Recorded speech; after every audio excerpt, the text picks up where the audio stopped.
Hello friends, എല്ലാവർക്കും നമസ്കാരം. മറ്റൊരു പ്രധാനപ്പെട്ട ടോപ്പിക്കാണ് നമ്മൾ ഇന്ന് ഡിസ്കസ് ചെയ്യുന്നത്. നമുക്കറിയാം, അമേരിക്കയുടെ ഭാഗത്തു നിന്നും ഇന്ത്യക്ക് മുകളിലുള്ള അല്ലെങ്കിൽ ഇന്ത്യയുടെ വ്യാപാരത്തിന് മുകളിൽ അല്ലെങ്കിൽ ഇന്ത്യയുടെ കയറ്റുമതിക്ക് മുകളിൽ ട്രംപ് ടാരിഫ് ഏർപ്പെടുത്തുകയും ഏകദേശം 50% ടാരിഫ് ഇപ്പോൾ നിലനിൽക്കുന്നുണ്ട്. ആ ടാരിഫ് നിലനിൽക്കുമ്പോൾ തന്നെ വളരെ നമുക്ക് ശ്രദ്ധേയമായിട്ടുള്ള ചില വാർത്തകളാണ് നമുക്കറിയാൻ സാധിക്കുന്നത്.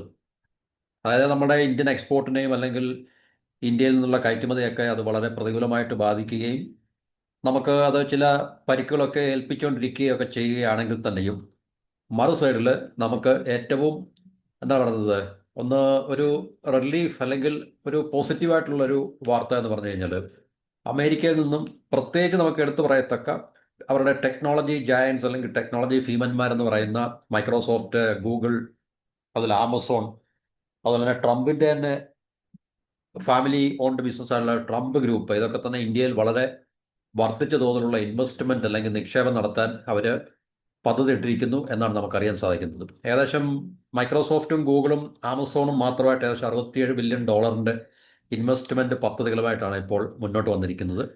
അത് ഇന്ത്യയെ അവരെ തീർച്ചയായിട്ടും ടെക്നോളജിയുടെ ഒരു ഗ്ലോബൽ ഹബ്ബായിട്ട് ഇന്ത്യയെ അവർ കാണുന്നത് കൊണ്ടും ഇന്ത്യ അതിൻ്റെ ഒരു ട്രാൻസിഷൻ അല്ലെങ്കിൽ അതിലേക്ക് നമ്മൾ പരിവർത്തനം ചെയ്യപ്പെട്ടുകൊണ്ടിരിക്കുന്ന ആയതുകൊണ്ട് തീർച്ചയായിട്ടും ഇന്ത്യയാണ് ഇനിയും വരുന്ന ദശകങ്ങളിൽ technology hub, global technology hub എന്നുള്ള തിരിച്ചറിവിൻ്റെ അടിസ്ഥാനത്തിൽ. കാരണം ഇത്രയും വലിയ ലോകത്തിൻ്റെ ഏറ്റവും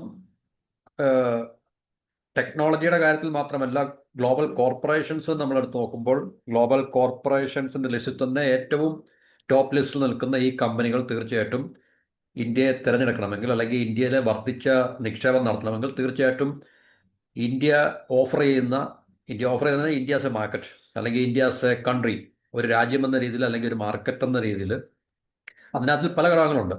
നമ്മളുടെ സ്കിൽഡ് ആയിട്ടുള്ള വർക്ക് ഫോഴ്സ് ഉണ്ട്, നമ്മളെ ഇംഗ്ലീഷ് സ്പീക്കിംഗ് പോപ്പുലേഷൻ, പിന്നെ ഇവിടെ നിലനിൽക്കുന്ന നിയമങ്ങൾ, ഇങ്ങനെയുള്ള പല കാര്യങ്ങൾ കണക്കിലെടുത്തുകൊണ്ടാണ് അവർ തീർച്ചയായിട്ടും ഇൻവെസ്റ്റ് ചെയ്യുന്നത്. അപ്പോൾ ആ ഇൻവെസ്റ്റ്മെൻറ്റ് ചെയ്യാൻ അവർ തീർച്ചയായിട്ടും ഇന്ത്യയെ തിരഞ്ഞെടുത്തത് ഇന്ത്യയെ ഒരു ഗ്ലോബൽ ആർട്ടിഫിഷ്യൽ ഇൻ്റലിജൻസിൻ്റെയും അല്ലെങ്കിൽ ടെക്നോളജി ഹബ്ബാക്കി മാറ്റുക, അല്ലെങ്കിൽ ഹബ്ബാകാനുള്ള പൊട്ടൻഷ്യൽ ഭയങ്കരമായിട്ട് ചൈനയും നമ്മൾ ഇന്ന് ഏകദേശം ഓവർകം ചെയ്തുകൊണ്ടിരിക്കുകയാണ്. നേരത്തെ ചൈന ഒരുപക്ഷെ കരസ്ഥമാക്കിയ അല്ലെങ്കിൽ ചൈനയ്ക്ക് ഉണ്ടായിരുന്ന ഈ ഒരു പൊസിഷനാണ് ഇന്നിപ്പോൾ തീർച്ചയായിട്ടും ഇന്ത്യക്ക് കൈ വന്നിട്ടുള്ളത്. അപ്പം അതിൻ്റെ ഭാഗമായിട്ടാണ് ഈ ടെക്നോളജി കമ്പനീസ് എല്ലാം തന്നെ വളരെ അധികം ഇൻവെസ്റ്റ്മെൻറ്റുകൾ ഇന്ത്യയിൽ നടത്താൻ വേണ്ടി തീരുമാനിക്കുന്നു.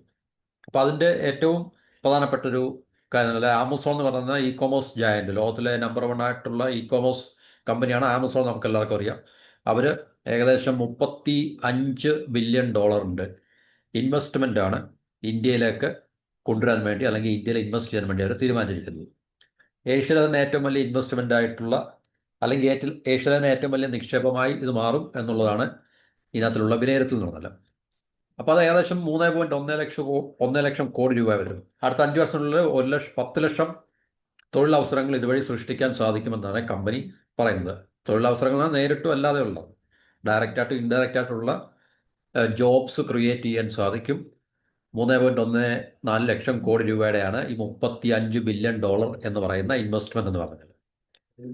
അതിനകത്ത് നിന്ന് അവർ 3 വിഭാഗങ്ങളായിട്ടാണ് നിക്ഷേപം. ആർട്ടിഫിഷ്യൽ ഇൻ്റലിജൻസിൽ ബേസ് ചെയ്തിട്ടുള്ള ഡിജിറ്റലൈസേഷൻ, അതുപോലെ തന്നെ അതുവഴി കയറ്റുമതി വർദ്ധിപ്പിക്കാനും കൂടുതൽ തൊഴിലവസരങ്ങൾ സൃഷ്ടിക്കാനും ഒക്കെ തന്നെ ഈ പറഞ്ഞ ഇൻവെസ്റ്റ്മെൻറ്റ് കാരണമാകും എന്നാണ് നമ്മൾ പ്രതീക്ഷിക്കുന്നത്. ഏകദേശം $35 ബില്യൺ എന്ന് പറയുമ്പോൾ ഈ പറഞ്ഞൊരു തുകയ്ക്ക് തുല്യമാണ്.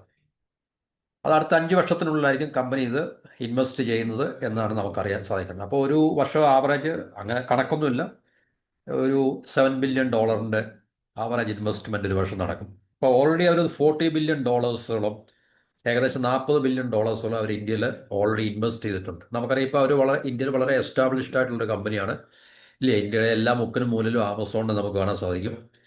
അത് തീർച്ചയായിട്ടും അവർ ലക്ഷ്യമാക്കുന്നത് ക്യു കൊമേഴ്സ് മുതൽ ക്ലൗഡ് കമ്പ്യൂട്ടിംഗ് വരെയുള്ള മാർക്കറ്റിനെ ലക്ഷ്യമാക്കിയാണ് എന്നാണ് നമുക്ക് അറിയാൻ സാധിക്കുന്നത്. അപ്പോൾ ഇത് തീർച്ചയായിട്ടും ഇന്ത്യയെ സംബന്ധിച്ച് വളരെ എന്താണ് പറയുന്നത്, വളരെ ശ്രദ്ധേയമായിട്ടുള്ള കാര്യമാണ്. കാരണം ഒരു ഭാഗത്ത് ട്രംപിൻ്റെയും അമേരിക്കയുടെയും ടാരിഫ് നമ്മളുടെ കയറ്റുമതിയുടെ മുകളിൽ നിലനിൽക്കുമ്പോൾ, അല്ലെങ്കിൽ ട്രംപ് ഈ പറഞ്ഞ ഈ നമുക്ക് അനുകൂലമല്ലാത്ത ചില വ്യാപാര നയങ്ങളൊക്കെ കൈക്കൊള്ളുമ്പോൾ തന്നെ അമേരിക്കയിലെ ഏറ്റവും പ്രധാനപ്പെട്ട കമ്പനികൾ എല്ലാം ഒന്നൊന്നായിട്ട് വരിവരിയായിട്ട് ഇന്ത്യയിലേക്ക് അവർ കൂടുതൽ ഇൻവെസ്റ്റ്മെന്റ് ചെയ്യാൻ തയ്യാറായിരിക്കുന്നു എന്നുള്ളതാണ് നമുക്ക് മനസ്സിലാക്കാൻ കഴിയുന്നത്. അപ്പോൾ തീർച്ചയായിട്ടും ഇതുപോലുള്ള കമ്പനികൾ ഇന്ത്യയിൽ ഇൻവെസ്റ്റ് ചെയ്യാൻ തയ്യാറാകുക എന്ന് പറയുമ്പോൾ അവർ ഓൾറെഡി ഇന്ത്യയിൽ എസ്റ്റാബ്ലിഷ് ആണ്, പക്ഷേ ഫർദറായിട്ട് അവരുടെ ഇൻവെസ്റ്റ്മെന്റ് ബേസ് വർദ്ധിപ്പിക്കുക എന്ന് പറയുമ്പോൾ തീർച്ചയായിട്ടും ഇന്ത്യയുടെ പൊട്ടൻഷ്യൽ കണ്ടു തന്നെയാണ് ഇന്ത്യക്ക് ഏത് തരത്തിലുള്ള വളർച്ച, എന്താണ് ഇല്ലേ, പൊട്ടൻഷ്യൽ ഗ്രോത്ത്, അല്ലെങ്കിൽ നമുക്കത് ഓഫർ ചെയ്യാൻ സാധിക്കും, അല്ലെങ്കിൽ ഇവിടുന്ന് അവർക്കത് ഉണ്ടാക്കിയെടുക്കാൻ സാധിക്കുമെന്നുള്ള കാര്യത്തെ അടിസ്ഥാനമാക്കി തന്നെയാണ് അവരുടെ ഇൻവെസ്റ്റ്മെന്റ്. ഏകദേശം $12.7 ബില്യൺ നിക്ഷേപം പ്രഖ്യാപിച്ചിരുന്നു. അത് മഹാരാഷ്ട്രയിലും തെലുങ്കാനയും ബേസ്ഡ്. അപ്പം തെലുങ്കാനയാണ് ശരിക്കും പറഞ്ഞു കഴിഞ്ഞാൽ ആന്ധ്രയെക്കാളിലും അല്ലെങ്കിൽ തമിഴ്നാടിനേക്കാളിലും ഒക്കെ കൂടുതൽ ഇൻവെസ്റ്റ്മെന്റ് അട്രാക്ട് ചെയ്യാനുള്ള ഡെസ്റ്റിനേഷനായിട്ട് മാറിയിരിക്കുന്നത്. അപ്പം അത് AI, വെബ് സർവീസ് ഇതൊക്കെ മെച്ചപ്പെടുത്താനായിരുന്നു കമ്പനിയുടെ ലക്ഷ്യം. ഇന്നത്തെ പ്രഖ്യാപനത്തോടെ $35 ബില്യൺ അത് വർദ്ധിച്ചിട്ടുണ്ട് ഇപ്പോഴത്തെ ആമസോണിന്റെ. അപ്പം 40+35 ഏകദേശം $75 ബില്യൺ ഇൻവെസ്റ്റ്മെന്റ്. ഇപ്പോൾ ഓൾറെഡി നമ്മൾ പറഞ്ഞ $40 ബില്യൺ ഇൻവെസ്റ്റ്മെന്റ് ആമസോൺ ഇന്ത്യയിലുണ്ട്. അതുകൂടാതെ തന്നെയാണ് ഈ $35 ബില്യൺ. $35 ബില്യൺ എന്ന് പറയുമ്പോൾ തീർച്ചയായിട്ടും ചെറിയ തുകയൊന്നുമല്ല. നമ്മളതിൻ്റെ വ്യാപ്തി മനസ്സിലാക്കണമെങ്കിൽ അതിൻ്റെ റുപ്പി ടേംസിൽ 3.14 ലക്ഷം കോടി രൂപയോളം വരും.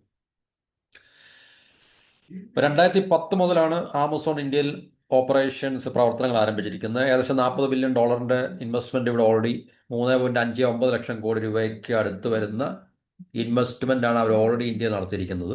അപ്പോൾ അതോടൊപ്പം തന്നെ 35 ബില്യൺ ഇവിടെ ആകുമ്പോൾ ഏകദേശം 40+35 $75 ബില്യൺ ഏകദേശം 3.59+3.14 ഏകദേശം 7 ലക്ഷം അല്ലെങ്കിൽ 7+ ലക്ഷം കോടി രൂപയുടെ ഇൻവെസ്റ്റ്മെന്റ് ആമസോൺ ഈ പറഞ്ഞ കാലയളവിൽ ടോട്ടൽ നിക്ഷേപം ഇന്ത്യയിൽ ഉണ്ടായിരിക്കും. അത് തീർച്ചയായിട്ടും ഇന്ത്യയിൽ ഉണ്ടാക്കുന്ന മാറ്റങ്ങൾ, നിക്ഷേപിക്കുക എന്ന് പറയുമ്പോൾ നമുക്കറിയാം അത് തീർച്ചയായിട്ടും ക്രിയേറ്റ് ചെയ്യുന്ന വാല്യൂസ്, ജോബ് ക്രിയേഷന്, ഇല്ലേ, ഇങ്ങനെയൊക്കെയുള്ള ഒത്തിരി മാറ്റങ്ങൾ സമ്പദ്ഘടനയിൽ ഉണ്ടാക്കും. അതുകൊണ്ട് തീർച്ചയായിട്ടും നമുക്ക് ഇത്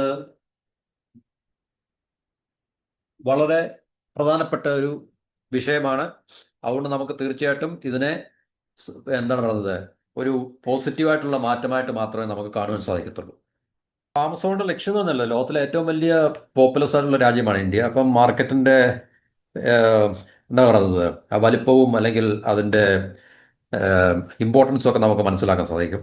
2013 മുതലാണ് അവർ വാണിജ്യ പ്രവർത്തനം ആരംഭിച്ചത്. 2010 മുതൽ അവർ ഇൻവെസ്റ്റ് ചെയ്യാൻ തുടങ്ങിയിട്ടുണ്ട്. പക്ഷേ 13 ആയപ്പോഴത്തേക്കാണെന്ന് തോന്നുന്നു അവരുടെ കൊമേഴ്സ്യൽ ഓപ്പറേഷൻസ് ഇന്ത്യയിൽ തുടങ്ങിയത്.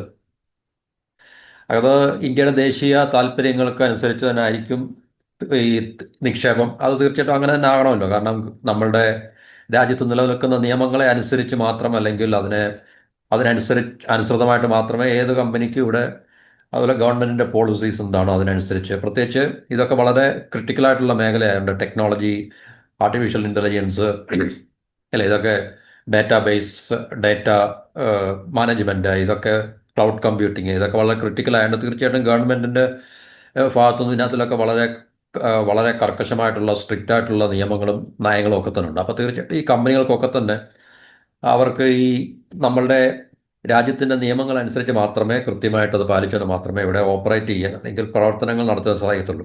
അപ്പോൾ അതിനനുസരിച്ചായിരിക്കും അവരുടെ നിക്ഷേപങ്ങളുടെ രീതികൾ എന്നാണ് ആമസോൺ കമ്പനി അവരുടെ പ്രസ്താവന സ്റ്റേറ്റ്മെൻറ്റിൽ കൂടെ അറിയിക്കുന്നത്.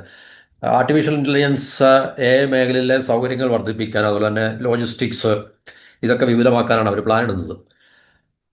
ചെറുകിട ബിസിനസ്സുകൾക്ക് തീർച്ചയായിട്ടും ഇതുകൊണ്ട് നമുക്കറിയാം, ആമസോൺ എന്ന് പറയുന്ന ഈ എന്താണ് പറയുന്നത്, ടെക്നോളജി കൊമേഴ്സ് ജയന്റ്. കാരണം നമുക്ക് അതൊരു പ്ലാറ്റ്ഫോം, ഇത്രയ്ക്ക് വളരെ ശക്തമായിട്ടുള്ള വലിയൊരു പ്ലാറ്റ്ഫോം ആയതുകൊണ്ട് തീർച്ചയായിട്ടും സ്മോൾ മീഡിയം ബിസിനസ്സുകൾക്കൊക്കെ തന്നെ തീർച്ചയായിട്ടും വളരെ അധികം വളർച്ച കൈവരിക്കുവാനും, അല്ലെങ്കിൽ അവർക്ക് കൂടുതൽ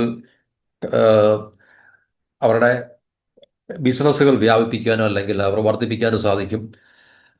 അപ്പോൾ അതുകൂടെ ലക്ഷ്യമിട്ടുകൊണ്ടാണ് തീർച്ചയായിട്ടും എക്സ്പാൻഡ് ഇൻവെസ്റ്റ്മെന്റ്, അതായത് ഇൻക്രീസ്ഡ് ഇൻവെസ്റ്റ്മെന്റ് എന്ന് പറയുമ്പോൾ തീർച്ചയായിട്ടും ഈ പറഞ്ഞ ഉം, ചെറുകിട ബിസിനസ്, സ്മോൾ മീഡിയം എൻ്റർപ്രൈസിൻ്റെ ആ ഒരു ഇക്കോസിസ്റ്റം കൂടുതൽ അവർക്ക് സപ്പോർട്ട് ചെയ്യാനും അതിനെ കൂടുതൽ അതിലെ തൊഴിലവസരങ്ങളൊക്കെ സൃഷ്ടിക്കാനും സാധിക്കും. അതാണ് അവരുടെ ലക്ഷ്യം എന്നും പറയുന്നുണ്ട്. 5 വർഷത്തിനുള്ളിൽ 10 ലക്ഷം തൊഴിലവസരമാണ് ലക്ഷ്യമിടുന്നത്. 10 ലക്ഷം എന്ന് പറയുമ്പോൾ ഒരുപക്ഷെ നേരിട്ടായിരിക്കത്തില്ല, നേരിട്ട് മാത്രമായിരിക്കത്തില്ല, നേരിട്ടും അല്ലാതെയും ഡയറക്റ്റായിട്ടും ഇൻഡയറക്റ്റായിട്ടും നമുക്ക് ജോബ് ക്രിയേറ്റ് ചെയ്യാൻ സാധിക്കുമല്ലോ. കഴിഞ്ഞ 10 വർഷം ആ ഒരു ടൈം പീരീഡിൽ 20 ലക്ഷം, $20 ബില്യൺ ഉൽപ്പന്നങ്ങൾ ഇന്ത്യയിൽ നിന്ന് കയറ്റുമതി ചെയ്തതായിട്ടും കമ്പനി അറിയിക്കുന്നുണ്ട്. 5 വർഷത്തിനുള്ളിൽ ഇത് 80 ബില്യൺ ആയിട്ട് ഉയർത്താൻ ലക്ഷ്യമുണ്ടെന്ന് കമ്പനി പറയുന്നത്. തീർച്ചയായിട്ടും ഇതുപോലുള്ള വലിയ വലിയ കമ്പനികൾ അവർ ലക്ഷ്യമിട്ട് കഴിഞ്ഞാൽ അവർക്കത് തീർച്ചയായിട്ടും സാധിച്ചെടുക്കാൻ പറ്റും എന്നുള്ള കാര്യം നമുക്ക് അറിയാവുന്നതാണ്. അതുപോലെ തന്നെ ആമസോൺ അല്ലാതെ തന്നെ മൈക്രോസോഫ്റ്റിൻ്റെ ഇൻവെസ്റ്റ്മെൻറ്റ് വരുന്നുണ്ട്. അതിനെക്കുറിച്ച് നമ്മൾ മറ്റൊരു വീഡിയോ ചെയ്യുന്നുണ്ട്. അതുപോലെ തന്നെ ഗൂഗിൾ ഒക്ടോബറിൽ അവർ ഏകദേശം എത്ര $15 ബില്യൺ ഇൻവെസ്റ്റ് ചെയ്യാമെന്ന് അവർ പറഞ്ഞിട്ടുണ്ടായിരുന്നു, അല്ലേ? ഒക്ടോബറിൽ, അതായത് ഇപ്പം കഴിഞ്ഞ മാസത്തിൽ, കഴിഞ്ഞതിൻ്റെ മുമ്പത്തെ മാസത്തിൽ $15 ബില്യൺ അടുത്ത 5 വർഷം ഇന്ത്യയിൽ ഇൻവെസ്റ്റ് ചെയ്യാൻ വേണ്ടി തീരുമാനമെടുത്തിട്ട് ഗൂഗിൾ അറിയിച്ചിട്ടുണ്ടായിരുന്നു. അവരുടെ ഫസ്റ്റ് ആർട്ടിഫിഷ്യൽ ഇൻ്റലിജൻസ് ഹബ്ബ്, രാജ്യത്തെ ആദ്യത്തെ ആർട്ടിഫിഷ്യൽ ഇൻ്റലിജൻസ് ഹബ്ബ് ഓപ്പൺ ചെയ്യാൻ വേണ്ടി, അത് വിശാഖപട്ടണം എന്ന് പറയുന്ന സ്ഥലത്തായിരിക്കും. അപ്പോൾ അത് ഗൂഗിളിൻ്റെ ഗ്ലോബലി ഏറ്റവും വലിയ ലാർജസ്റ്റ് ആയിട്ടുള്ള ഫെസിലിറ്റി ആയിരിക്കും. അപ്പോൾ ഇതെല്ലാം കൂടെ കൂട്ടി നോക്കുമ്പോൾ ഏകദേശം $67 ബില്യൺ ഒരു ഇൻവെസ്റ്റ്മെൻ്റ് ആണ് നമുക്ക് ഈ പറഞ്ഞ 3 ടെക്നോളജി കമ്പനിയിൽ നിന്നും ഇന്ത്യയിലേക്ക് ഒഴുകുവാൻ പോകുന്നത്. അപ്പോൾ അത് തീർച്ചയായിട്ടും ഇന്ത്യയുടെ സമ്പദ് വ്യവസ്ഥയ്ക്ക് കൂടുതൽ ശക്തി പകരുന്നതായിരിക്കും. അപ്പോൾ ചൈനയ്ക്ക് ഒരു ഓൾട്ടർനേറ്റീവായിട്ട്, ഒരു ടെക്നോളജി ഓൾട്ടർനേറ്റീവ്, ടെക്നിക്കൽ ഹബ് എന്നുള്ള ചൈനയ്ക്ക് ഇപ്പോൾ നിലനിൽക്കുന്ന ആ ഒരു, എന്താണ് പറയുന്നത്, പ്രശസ്തി ഉണ്ടല്ലോ, അല്ലെങ്കിൽ അവരുടെ ഒരു പൊസിഷൻ. അപ്പോൾ അതിനൊരു ഓൾട്ടർനേറ്റീവായിട്ട് തീർച്ചയായിട്ടും കഴിഞ്ഞ 2 ദശാബ്ദക്കാലമായിട്ട് ചൈന അൺറൈവൽഡ് ആണ്. ശരിക്കും പറഞ്ഞാൽ അവരെ ആരും വെല്ലുവിളിക്കാനില്ല ഈ ഒരു മേഖലയിൽ അല്ലെങ്കിൽ ഈ ഒരു സെക്ടറിൽ എന്നുള്ള ഒരു നില. അപ്പോൾ അതിനൊരു മാറ്റം തീർച്ചയായിട്ടും ഉണ്ടാകുകയാണ്. അപ്പോൾ അത് പല കാരണങ്ങൾ കൊണ്ടാണ്. ജിയോ പൊളിറ്റിക്കലായിട്ടുള്ള tension, America U S China tensions, അതുപോലെ തന്നെ regulatory unpredictability, national security frictions, ഇതൊക്കെ തന്നെ അമേരിക്കൻ കമ്പനികൾ ചൈനയിൽ നിന്ന് വിട്ടുപോകുവാനും, അതുപോലെ തന്നെ മറ്റ് പ്രധാനപ്പെട്ട, എന്താണ് പറയുന്നത്, ലുക്രേറ്റീവ് എന്ന് നമുക്ക് പറയാൻ പറ്റത്തില്ല, വളരെ ഫേവറബിൾ ആയിട്ടുള്ള ഡെസ്റ്റിനേഷൻ, അതായത് ടാലൻറ്റ് റിച്ച് ആയിട്ടുള്ള സ്റ്റേബിൾ ആയിട്ടുള്ള മാർക്കറ്റുകളുള്ള, അവരുടെ ലോങ് ടേം വളർച്ച ലക്ഷ്യം കൈവരിക്കാൻ സാധിക്കുന്ന മാർക്കറ്റുകൾ അല്ലെങ്കിൽ പ്ലേസസ്, അത് ഇന്ത്യ അതിന് ഏറ്റവും സ്യൂട്ടബിൾ ആയിട്ടുള്ള സ്ഥലമാണ്. കാരണം ഇന്ത്യയിൽ നമുക്ക് ടാലൻ്റ് ഉണ്ട്, സ്കിൽഡ് വർക്ക് ഫോഴ്സ് ഉണ്ട്, സ്കിൽഡ് മാൻ പവർ ഉണ്ട്, അതുപോലെ തന്നെ എന്താണ് പറയുന്നത്, ഇംഗ്ലീഷ് സ്പീക്കിംഗ് വർക്ക് ഫോഴ്സാണ്. ഇവിടുത്തെ ഡെമോക്രാറ്റിക് ഗവർണൻസ്, പിന്നെ സ്റ്റെബിലിറ്റി ഉണ്ട്, പൊളിറ്റിക്കൽ സ്റ്റെബിലിറ്റി ഉണ്ട്. അതുപോലെ തന്നെ ഈ റെഗുലേറ്ററി ക്ലൈമറ്റ് എന്നൊക്കെ പറയുന്നത് വെച്ചാൽ നമ്മുടെ ഗവൺമെൻറ്റിൻ്റെ ഭാഗത്തു നിന്നുള്ള ഒരു സ്ട്രിക്റ്റ് ആയിട്ടുള്ള റെഗുലേഷൻസ് ഒക്കെ ഉണ്ടല്ലോ, അത് ശരിക്കും പറഞ്ഞു കഴിഞ്ഞാൽ നമ്മളുടെ ഡേറ്റ സോവറിറ്റി എന്നൊക്കെ പറയും. അതുപോലെ തന്നെ ഡിജിറ്റൽ പബ്ലിക് ഇൻഫ്രാസ്ട്രക്ചർ. അപ്പോൾ ഇതെല്ലാം ഈ കമ്പനികളെ സംബന്ധിച്ച് വളരെ ഫേവറബിൾ ആയിട്ടുള്ളൊരു പൊസിഷൻ അല്ലെങ്കിൽ ഡെസ്റ്റിനേഷൻ ആണ് ഇന്ത്യ എന്നുള്ള തിരിച്ചറിവിൻ്റെ ഭാഗമായിട്ടാണ് ഈ പറഞ്ഞ അമേരിക്കൻ ടെക്നോളജി ഭീമന്മാരെ ഇന്ത്യയെ കൂടുതൽ ഇൻവെസ്റ്റ്മെൻറ്റ് വർദ്ധിപ്പിക്കാൻ വേണ്ടി അവരിപ്പോൾ തിരഞ്ഞെടുത്തിരിക്കുന്നത്. അപ്പോൾ ഇതിനെക്കുറിച്ച് നമുക്ക് വേറെ പല നമുക്ക് ആഡ് ഓൺ ചെയ്ത് പറയാൻ പറ്റുന്ന കാര്യങ്ങൾ, ഇപ്പം ആർട്ടിഫിഷ്യൽ ഇൻ്റലിജൻസിൻ്റെ കാര്യത്തിൽ, ആർട്ടിഫിഷ്യൽ ഇൻ്റലിജൻസ് സിസ്റ്റത്തിൽ കൂടുതൽ മാസീവ് സ്കെയിലുള്ള ഡേറ്റയും അതുപോലെ തന്നെ ഡൈവേഴ്സായിട്ടുള്ള ലിംഗ്വിസ്റ്റിക്, ഇക്കണോമിക്, കൾച്ചറൽ കോണ്ടെക്സ്റ്റ് ഒക്കെ വേണം അവർക്കത് പരീക്ഷിക്കാനും കൂടുതൽ അതിനെ വളർത്തിയെടുക്കാനൊക്കെ തന്നെ. അപ്പോൾ അത് ഇന്ത്യ അതിനൊരു കറക്റ്റായിട്ടുള്ള ഡിജിറ്റൽ ഇക്കോസിസ്റ്റമാണ്. കാരണം ഇന്ത്യയിൽ ഒത്തിരി ഭാഷകൾ സംസാരിക്കുന്നുണ്ട്. അതുപോലെ തന്നെ ഈ പറഞ്ഞ ഇക്കണോമിക്, കൾച്ചറലായിട്ടുള്ള ഡൈവേഴ്സിറ്റി ഒക്കെ തന്നെ ഇന്ത്യയെ വീണ്ടും അവരുടെ ഒരു ഫേവററ്റ് ഡെസ്റ്റിനേഷൻ ആക്കി മാറ്റുന്നു എന്നുള്ളതാണ് നമുക്ക് മനസ്സിലാക്കാൻ സാധിക്കുന്നത്. അപ്പം ഈ പറഞ്ഞ ആമസോണിനെ കൂടാതെ, ആമസോൺ ഈ ഇൻവെസ്റ്റ്മെൻറ്റ് ഡിക്ലെയർ ചെയ്യുന്നതിന് മുമ്പ് മൈക്രോസോഫ്റ്റ് അവർ അനൗൺസ് ചെയ്തിട്ടുണ്ടായിരുന്നു. അപ്പോൾ അതിനെക്കുറിച്ച് മറ്റൊരു വീഡിയോ നമുക്ക് ചെയ്യാം. അതുപോലെ തന്നെ ഗൂഗിളിൻ്റെ കാര്യം നമ്മൾ പറഞ്ഞു. അതുപോലെ തന്നെ ട്രംപിൻ്റെ ഫാമിലി ബേസ്ഡ് ആയിട്ടുള്ള ട്രംപ് ഗ്രൂപ്പും ഇന്ത്യയിൽ വർദ്ധിച്ച തോതിലുള്ള ഇൻവെസ്റ്റ്മെന്റ് നടത്തുവാൻ വേണ്ടി അവർ പദ്ധതി ഇടുന്നുണ്ട് എന്നുള്ള ഒരു വാർത്തയുണ്ട്. അത് നമുക്ക് മറ്റൊരു സെപ്പറേറ്റ് വീഡിയോ നമുക്ക് ചെയ്യാൻ ആം, ചെയ്യുന്നതായിരിക്കും. അപ്പം അതിനകത്തിലുള്ള കാര്യങ്ങൾ അല്ലെങ്കിൽ ആ ടോപ്പിക്കുമായിട്ട് ബന്ധപ്പെട്ട ഇൻഫർമേഷൻ ആ വീഡിയോയിൽ നമുക്ക് ഷെയർ ചെയ്യാം. അപ്പോൾ തൽക്കാലം നമുക്ക് ആമസോണിൻ്റെ കാര്യം പറഞ്ഞുകൊണ്ട് ഈ ഒരു വീഡിയോ ഇവിടെ അവസാനിപ്പിക്കാം. ഏകദേശം $35 ബില്യൺ അടുത്ത 5 വർഷത്തിനുള്ളിൽ ആമസോൺ ഇന്ത്യയിൽ ടെക്നോളജിയിൽ അവർ തീർച്ചയായിട്ടും ഇൻവെസ്റ്റ് ചെയ്യും എന്നുള്ള ഒരു വാർത്തയാണ് അല്ലെങ്കിൽ ഒരു ഇൻഫർമേഷനാണ് നമുക്ക് അറിയാൻ സാധിക്കുന്നത്.